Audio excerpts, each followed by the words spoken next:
Hi friends, ആർഫറയുടെ weekend എപ്പിസോഡിലേക്ക് എല്ലാവർക്കും സ്വാഗതം. സ്റ്റോക്ക് മാർക്കറ്റിലേക്ക് കടന്നു വരുമ്പോൾ നാം വെച്ചു പുലർത്തുന്ന പല ധാരണകളും പിന്നീട് തെറ്റാണെന്ന് നമ്മൾ തിരിച്ചറിയാറുണ്ട്. അപ്പോൾ ഇൻവെസ്റ്റ്മെൻറ്റ് ജേണി എന്ന് പറയുന്നത് തന്നെ ഒരു ലേണിംഗ് പ്രോസസ്സാണ്. തെറ്റുകൾ തിരുത്തി മുന്നോട്ട് പോവുക എന്ന ഒരു മൈൻഡ് സെറ്റ് തീർച്ചയായിട്ടും ഉണ്ടാവേണ്ടതുണ്ട്. അപ്പോൾ എൻ്റെ അനുഭവത്തിൽ നിന്നുള്ള ചില പാഠങ്ങളാണ് ഞാൻ ഇവിടെ ഷെയർ ചെയ്യുന്നത്. അതുകൂടാതെ ഇത് മൊത്തത്തിൽ ഏതൊരു ബിഗിനർ ഇൻവെസ്റ്റർക്കും സംഭവിക്കുന്ന തെറ്റുകളൊക്കെ തന്നെയാണ്. നമുക്കറിയാം, മാർക്കറ്റ് നിരന്തര ഇൻവെസ്റ്റ്മെൻറ്റ് ഓപ്പർച്യൂണിറ്റി നമുക്ക് തന്നുകൊണ്ടേയിരിക്കും. ഉദാഹരണത്തിന് നിലവിലുള്ള മാർക്കറ്റ് കണ്ടീഷൻ നോക്കുക, അവിടെ കാര്യമായ ഒരു കറക്ഷൻ നടന്നിട്ടുണ്ട്. ഇപ്പോൾ ധാരാളം നല്ല സ്റ്റോക്കുകൾ ഇൻവെസ്റ്റ് ചെയ്യാൻ അവസരം നമുക്ക് തന്നുകൊണ്ടേയിരിക്കുന്നുണ്ട്. പലതും അതിൻ്റെ ഇൻട്രിൻസിക് വാല്യൂവിലൊക്കെ വന്നിട്ടുണ്ട്. പക്ഷേ നമ്മളെ കയ്യിൽ ഫണ്ടില്ല, കാരണം നമ്മളെ ഫണ്ടൊക്കെ ഓൾറെഡി ഹൈയിൽ പോയിട്ട് നമ്മൾ ഇൻവെസ്റ്റ് ചെയ്തിട്ടുണ്ട്. അപ്പോൾ സ്വാഭാവികമായിട്ടും ഈ ഒരു ഘട്ടത്തിൽ നമുക്ക് ചെയ്യാൻ പറ്റുന്നത് നമ്മൾ പോർട്ട്ഫോളിയോയിലുള്ള ലാഭത്തിൽ നിൽക്കുന്ന സ്റ്റോക്കുകൾ വിൽക്കുക എന്ന ഒരു സ്ട്രാറ്റജി ആയിരിക്കും നമ്മൾ ഉപയോഗിക്കുക. എന്നാൽ പോർട്ട്ഫോളിയോയിൽ നല്ല മികച്ച രീതിയിൽ വളരുന്ന ഒരു സ്റ്റോക്കിനെ അത് ലാഭത്തിലുണ്ട് എന്നുള്ളത് കൊണ്ട് വിൽക്കുന്നത് തികച്ചും തെറ്റായ ഒരു കാര്യമാണെന്നാണ് മനസ്സിലാക്കാൻ കഴിയുന്നത്. നഷ്ടത്തിലുള്ള ഓഹരികൾ എപ്പോഴെങ്കിലും തിരിച്ചു വരുമെന്നും അപ്പോൾ അതുകൊണ്ട് തന്നെ അതവിടെ വെച്ചുകൊണ്ട് ലാഭത്തിലുള്ളവ വേഗം വിൽക്കുകയും ചെയ്യും. അപ്പോൾ ഇതിനെ cutting the flowers and watering the weeds എന്ന് വിശേഷിപ്പിക്കാറുണ്ട്. അതായത് പൂക്കുന്ന ചെടികളെ വെട്ടിക്കളഞ്ഞിട്ട് ഉണങ്ങിയ ചെടികൾക്ക് വെള്ളം ഒഴിക്കുക എന്നത് അത് മാർക്കറ്റിൽ തെറ്റായൊരു കാര്യമാണ്. അപ്പോൾ അവിടെ ഒരു മോശം പ്രകടനം നടത്തുന്ന സ്റ്റോക്കുകൾ വർഷങ്ങളോളം സൂക്ഷിച്ചു വെക്കും. ഇവിടെ നമ്മളെ കയ്യിലുള്ള സ്റ്റോക്ക് അത് ലാഭത്തിലാണെങ്കിലും ഇനിയും വളരാൻ സാധ്യതയുള്ള ഒരു മികച്ച കമ്പനി ആണെങ്കിൽ ചെറിയൊരു ലാഭത്തിന് വേണ്ടി അത് പൂർണ്ണമായിട്ടും വിൽക്കാതിരിക്കുന്നതാണ് ഏറ്റവും നല്ലത്. അതിന് പകരം മോശം പ്രകടനം നടത്തുന്ന സ്റ്റോക്കുകളെ വിൽക്കുന്നതായിരിക്കും ഫണ്ട് ക്രിയേറ്റ് ചെയ്യാൻ വേണ്ടിയിട്ട് നമുക്ക് ചെയ്യാവുന്ന ഒരു കാര്യം. ഇനി മറ്റൊരു തെറ്റിദ്ധാരണയാണ് ലോ PEയിൽ ട്രേഡ് ചെയ്യുന്ന സ്റ്റോക്കുകൾ അല്ലെങ്കിൽ അണ്ടർ വാല്യൂഡ് ആയിട്ടുള്ള സ്റ്റോക്കുകൾ എപ്പോഴും നല്ലൊരു ഇൻവെസ്റ്റ്മെൻറ്റ് ഓപ്പർച്യൂണിറ്റിയാണ് എന്നത്. എന്നാൽ ഇത് പലപ്പോഴും ഒരു വാല്യൂ ട്രാപ്പ് ആവാനുള്ള സാധ്യതയുണ്ട്. അപ്പോൾ ഒരു സ്റ്റോക്കിൻ്റെ വില അതിൻ്റെ ഏർണിങ്സുമായി താരതമ്യം ചെയ്യുമ്പോൾ കുറവാണെങ്കിൽ അതിനെ നമ്മൾ ലോ PE എന്നാണ് വിളിക്കുന്നത്. അപ്പോൾ അവിടെ മാർക്കറ്റ് ആ സ്റ്റോക്കിന് വേണ്ട രീതിയിലുള്ള ഒരു വില കൊടുക്കുന്നില്ല എന്നാണ് അതിൻ്റെ അർത്ഥം. എന്നാൽ എന്തുകൊണ്ടാണ് മാർക്കറ്റ് അതിന് വില കൊടുക്കാത്തത് എന്ന് നമ്മൾ തീർച്ചയായും പരിശോധിക്കണം. ഇപ്പോൾ കമ്പനിയുടെ ബിസിനസ് മോശമായതുകൊണ്ടായിരിക്കാം, അല്ലെങ്കിൽ ഭാവിയിൽ വളർച്ച സാധ്യതയില്ലാത്തതുകൊണ്ടായിരിക്കും, അതുപോലെ അതിൻ്റെ മാനേജ്മെൻറ്റ് ക്വാളിറ്റി മോശമായതുകൊണ്ടായിരിക്കും. ഇതേപോലെ തന്നെ വലിയ രീതിയിൽ കടമുള്ള കമ്പനികൾ അതിനൊക്കെ ഒരു പക്ഷേ ചിലപ്പോൾ PE റേഷ്യോ കുറവായിരിക്കും. അപ്പോൾ PE റേഷ്യോ കുറവാണല്ലോ എന്ന് കരുതി നാം അത് വാങ്ങിച്ചു കഴിഞ്ഞാൽ വർഷങ്ങളോളം ആ സ്റ്റോക്ക് അതേ വിലയിൽ തന്നെ നിൽക്കുകയോ അല്ലെങ്കിൽ അതിലും താഴ്ത്തു പോവുകയോ ചെയ്തേക്കാം. അതിനെയാണ് നമ്മൾ വാല്യൂ ട്രാപ്പ് എന്ന് പറയുന്നത്. എന്നാൽ ഒരു നല്ല സ്റ്റോക്ക് താൽക്കാലികമായ ചില പ്രശ്നങ്ങൾ കാരണം, ഉദാഹരണത്തിന് സാമ്പത്തിക മാന്ദ്യം അല്ലെങ്കിൽ യുദ്ധം അല്ലെങ്കിൽ ഇത്തരത്തിലുള്ള പല മാക്രോ എക്കണോമിക് കണ്ടീഷൻസ് കാരണം താഴോട്ടേക്ക് പോയാൽ അവിടെ അത് തിരിച്ചു വരാനുള്ള ചാൻസ് ഉണ്ട്. ഇപ്പോൾ ചില സമയങ്ങളിൽ ചില പ്രത്യേക സ്റ്റോക്കുകൾ, ഇപ്പോൾ IT അല്ലെങ്കിൽ ഫാർമ, അത് മൊത്തത്തിൽ ആ സെക്ടർ തളർച്ചയിലായിരിക്കും. അപ്പോൾ ആ സമയത്ത് പല സ്റ്റോക്കുകളും ലോ PEയിൽ നമുക്ക് ലഭിച്ചേക്കാം. അപ്പോൾ അതൊരു താൽക്കാലിക തിരിച്ചടിയാണ്. അത്തരം ഘട്ടങ്ങളിൽ അത് നല്ലൊരു ഓപ്പർച്യൂണിറ്റി ആയിരിക്കും. അപ്പോൾ നമ്മളൊരു ലോ PE സ്റ്റോക്ക് വാങ്ങുന്നതിന് മുമ്പ് പരിശോധിക്കേണ്ടത് അതിൻ്റെ ഏർണിങ്സ് ഗ്രോത്ത് ആണ്. അതായത് കമ്പനിയുടെ ലാഭം വർഷം തോറും കൂടുന്നുണ്ടോ എന്ന് തീർച്ചയായിട്ടും പരിശോധിക്കണം. കൂടാതെ ഡെറ്റ് ടു ഇക്വിറ്റി റേഷ്യോ അത് ഒരു റീസണബിൾ ലെവലാണോ എന്ന് കൂടി നമ്മൾ പരിശോധിക്കുക. അതേപോലെ ആ ഒരു സെക്ടറിലുള്ള മറ്റ് കമ്പനികളുടെ PE എത്രയാണ് അതുമായിട്ട് അതിനെ താരതമ്യം ചെയ്യുക. അതുപോലെ തന്നെ പ്രൊമോട്ടേഴ്സ് അവരുടെ സ്റ്റോക്കുകൾ വിറ്റഴിക്കുന്നുണ്ടോ എന്നുകൂടി നമ്മൾ പരിശോധിക്കുക. അപ്പോൾ അതുകൊണ്ട് PE മാത്രം നോക്കാതെ കമ്പനിയുടെ മറ്റ് ഫണ്ടമെൻ്റൽസും കൂടി പരിശോധിച്ചുകൊണ്ട് മാത്രമേ നമ്മൾ ഒരു ഇൻവെസ്റ്റ്മെൻറ്റ് ഡിസിഷൻ എടുക്കാൻ പാടുള്ളൂ. അതുപോലെ എനിക്കുണ്ടായിരുന്ന മറ്റൊരു ധാരണയായിരുന്നു പ്രൈസ് കുറഞ്ഞ സ്റ്റോക്കുകൾ വലിയ ലാഭം തരുമെന്നും അതുപോലെ കൂടിയ വിലയുള്ള സ്റ്റോക്കുകൾ അത് ഇനി വളരുകയില്ല എന്നും കരുതിയിരുന്നു. അപ്പോൾ ഇത് പൊതുവേ ഏതൊരു ബിഗിനർ ഇൻവെസ്റ്റർക്ക് ഉണ്ടാകുന്ന ഒരു അബദ്ധമാണ്. അപ്പോൾ ഒരു സ്റ്റോക്കിൻ്റെ വില എന്ന് പറയുന്നത് അത് വെറും ഒരു സംഖ്യ മാത്രമാണ്.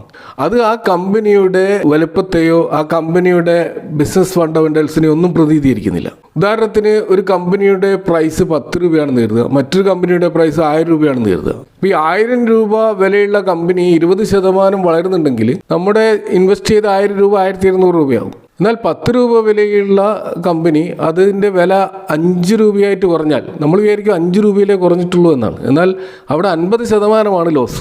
മാർക്കറ്റിൽ നല്ല ആധിപത്യമുള്ള ക്വാളിറ്റിയുള്ള കമ്പനികൾക്ക് ഇൻവെസ്റ്റേഴ്സ് ഉയർന്ന വില നൽകാൻ തയ്യാറാവും. അപ്പോൾ അത്തരം സ്റ്റോക്കുകൾ തുടർച്ചയായിട്ട് വളരും. അവിടെ ഒരു കോമ്പൗണ്ടിങ് എഫക്റ്റ് ഉണ്ടാവും. ഉദാഹരണത്തിന് MRF നോക്കുക, അതിൻ്റെ വില ലക്ഷത്തിന് മുകളിലാണ്.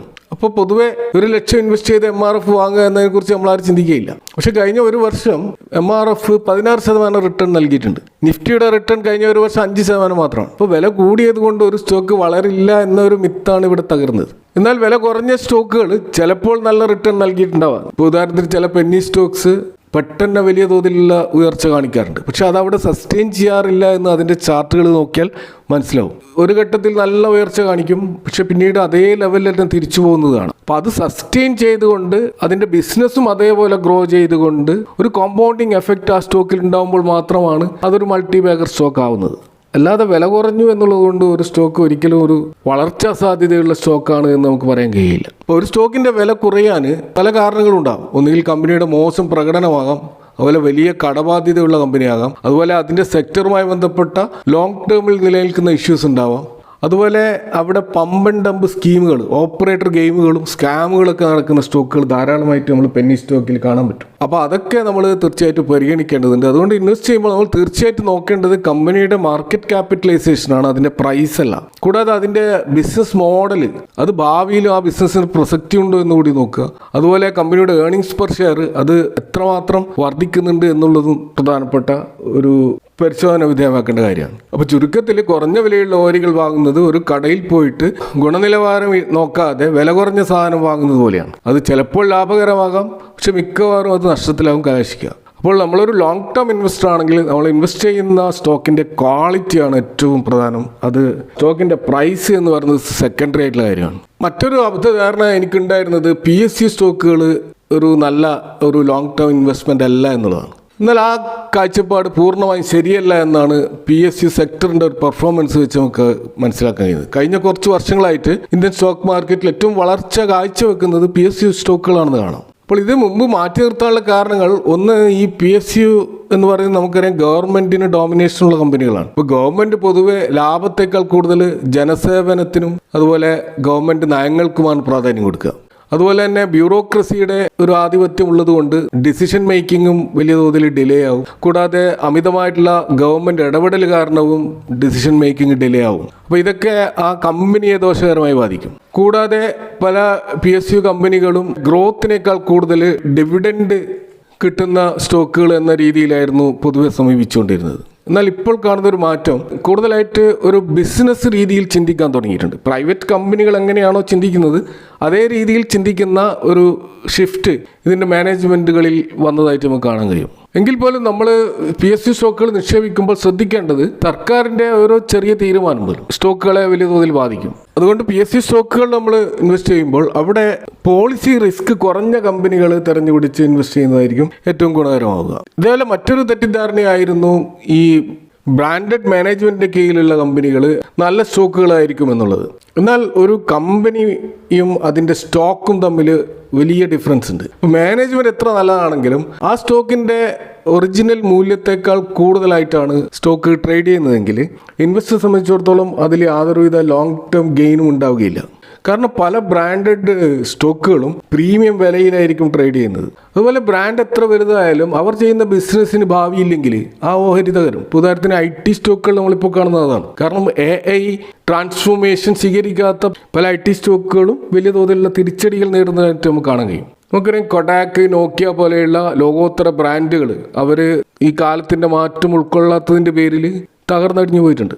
അപ്പോൾ തീർച്ചയായിട്ടും നമ്മൾ വലിയ ബ്രാൻഡാണെങ്കിൽ പോലും അവരുടെ ആ ഒരു ബിസിനസ്സിൻ്റെ ഫ്യൂച്ചർ സാധ്യത തീർച്ചയായിട്ടും പരിശോധിക്കണം. അതുപോലെ പല വലിയ ബ്രാൻഡുകളുടെയും സ്റ്റോക്കുകൾ സൈക്ലിക്കൽ നേച്ചറുള്ള സ്റ്റോക്കുകളാണെങ്കിൽ അവിടെ നമുക്ക് വലിയ ലാഭം ഉണ്ടാകണമെന്നില്ല. ഇപ്പോൾ ഉദാഹരണത്തിന് ടാറ്റ സ്റ്റീൽ പോലെയുള്ള കമ്പനികൾ ആഗോളതലത്തിലുള്ള സ്റ്റീൽ പ്രൈസിനെ ആശ്രയിച്ചാണ് നിൽക്കുന്നത്. ആഗോളതലത്തിൽ സ്റ്റീൽ ഡിമാൻഡ് കുറയുമ്പോൾ സ്വാഭാവികമായിട്ടും ടാറ്റ സ്റ്റീലും താഴത്തേക്ക് പോകും. അപ്പോൾ തീർച്ചയായിട്ടും ഒരു ബ്രാൻഡഡ് കമ്പനി ആണെങ്കിലും നമ്മൾ അതിൻ്റെ കൃത്യമായിട്ടുള്ള ഫണ്ടമെൻ്റൽസ് പരിശോധനകൾക്ക് ശേഷം മാത്രമേ ആ സ്റ്റോക്കിൻ്റെ സാധ്യത ഉപയോഗപ്പെടുത്താൻ പാടുള്ളൂ. അപ്പോൾ ഇത്തരത്തിൽ നമ്മൾ മാർക്കറ്റിലുള്ള ഈ ഒരു ഇൻവെസ്റ്റ്മെൻറ്റ് ജേണിയിൽ ധാരാളം പാഠങ്ങൾ ഇങ്ങനെ പഠിച്ചുകൊണ്ടേയിരിക്കും. പലതും നമുക്ക് തിരുത്തേണ്ടി വരും. ഇത്തരത്തിലുള്ള ഏറ്റവും കോമൺ ആയിട്ട് കാണുന്ന ഒരു കാര്യമാണ് നമുക്ക് ഒരു സ്റ്റോക്കിനോട് അമിതമായ ഒരു ഫോളിങ് ഇൻ ലവ് എന്ന് പറയുന്ന ഒരവസ്ഥ ഉണ്ടാകുന്നത്. ഇതും വളരെ അപകടകരമായ ഒരു കാര്യമാണ്. ഒരുപക്ഷെ ആ സ്റ്റോക്കുകൾ വലിയ തോതിൽ പറന്ന സ്റ്റോക്കുകളായിരിക്കും. അപ്പോൾ സ്വാഭാവികമായിട്ടും അന്ന് അതിൽ എൻട്രി എടുക്കാൻ നമുക്ക് സാധിച്ചിട്ടുണ്ടാവില്ല. അപ്പോൾ അതിപ്പോൾ വളരെ ചെറിയ വിലയിൽ നമുക്ക് കിട്ടുന്നുണ്ടാവും. അപ്പോൾ സ്വാഭാവികമായിട്ടും അതിനോടൊരു ആ പഴയ സ്നേഹം അപ്പോൾ അവിടെ നിലനിൽക്കുകയാണ്. അപ്പോൾ അതിൻ്റെ അടിസ്ഥാനത്തിൽ ആ സ്റ്റോക്ക് വാങ്ങാമെന്ന് ചിലപ്പോൾ നമ്മൾ ആലോചിക്കുന്നുണ്ടാവും. ആ ഒരു ലെവലിൽ നിന്ന് ആ സ്റ്റോക്ക് അത്രയധികം ഫോൾ ചെയ്യണമെങ്കിൽ അതിന് ആ സ്റ്റോക്ക് സ്പെസിഫിക് ആയ കാരണങ്ങൾ ഉണ്ടെങ്കിൽ ഒരിക്കലും ആ സ്റ്റോക്കിൽ നമ്മൾ ഇൻവെസ്റ്റ് ചെയ്യരുത്. അതല്ല ജനറൽ ട്രെൻഡിൻ്റെ ഭാഗമായിട്ടാണ് സംഭവിച്ചതെങ്കിൽ അത് ഓക്കെയാണ്. അപ്പോൾ അതുകൊണ്ട് തന്നെ നമ്മൾ ഒരിക്കലും അതിനോടൊരു അമിതമായൊരു പ്രേമം പ്രകടിപ്പിക്കുന്നതും തെറ്റായ ഒരു പ്രവണതയാണ്. അപ്പോൾ ഇതൊക്കെയാണ് അനുഭവത്തിൽ നിന്നുള്ള ചില കാര്യങ്ങളുമായിട്ട് പങ്കുവെക്കാനുള്ളത്. ഈ വിഷയങ്ങളുമായി ബന്ധപ്പെട്ട നിങ്ങളുടെ അഭിപ്രായങ്ങളും കമൻറ്റുകൾ അറിയിക്കുക. Thank for watching. Next time with another video.